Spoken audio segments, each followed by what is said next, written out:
YSR Congress party అధినేత YCP Jagan Palnadu టూర్కి వెళ్తుండగా ఆయన కారు ఢీకొని సింగయ్య అనే పార్టీ కార్యకర్త చనిపోయారని ఇవాళ కొన్ని వీడియోస్ సోషల్ మీడియాలో వైరల్ అవుతున్నాయి. ఆ దృశ్యాలు చూస్తుంటే జగన్ కారు కింద పడి సింగయ్య చనిపోయాడని తెలుస్తుంది. దీంతో పోలీసులు జగన్ కారు డ్రైవర్ని అదుపులోకి తీసుకుని విచారిస్తున్నారు.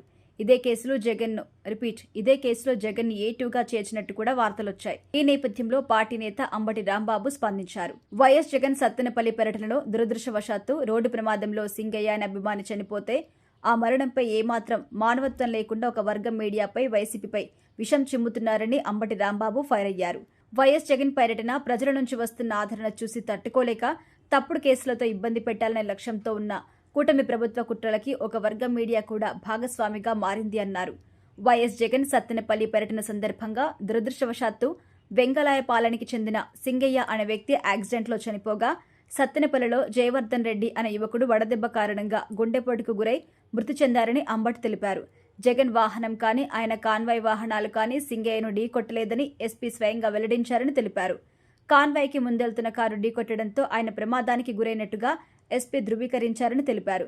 దురదృష్టవశాత్తు జరిగిన ప్రమాదాన్ని కూడా రాజకీయం చేయాలని కూటమి ప్రభుత్వం చూస్తుంది అన్నారు.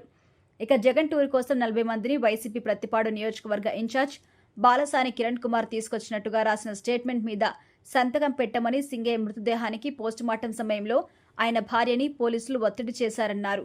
పోలీసులు రాసి తీసుకొచ్చిన తప్పుడు స్టేట్మెంట్పై ఆ సమయంలో అక్కడే ఉన్న పార్టీ నాయకులంతా అడ్డు తిరగడంతో పోలీసులు సింగయ్య భార్య ఆమె బంధువులిచ్చిన స్టేట్మెంట్ రికార్డ్ చేసుకుని వెళ్లిపోయారన్నారు. లేదంటే దీన్ని హత్య కేసుగా చిత్రీకరించి ఎవరినో ఒకరిని ఇరికించాలన్న కుట్ర అప్పుడే జరిగింది అన్నారు. సింగయ్య మరణం ప్రమాదవశాత్తు జరిగిందని అందరికీ తెలిసిన సత్యమని, చంద్రబాబు పర్యటనలో చాలాసార్లు ఇలాంటి ఘటనలు జరిగాయని కూడా తెలిపారు.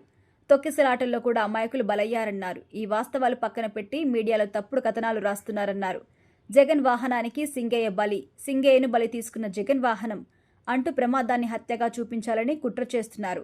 తన వాహనమే కాదు, ఆయన కళ్ల ముందు ఏదైనా ప్రమాదం జరిగినా వారిని ఆసుపత్రికి వరకు చేర్చే వరకు జగన్ ఊరుకోరని, అలాంటిది జగన్ స్వయంగా కారు వేసుకొనెళ్లి సింగయ్యను గుద్ది చంపాడు అనేలా ప్రచారం చేస్తున్నారన్నారు.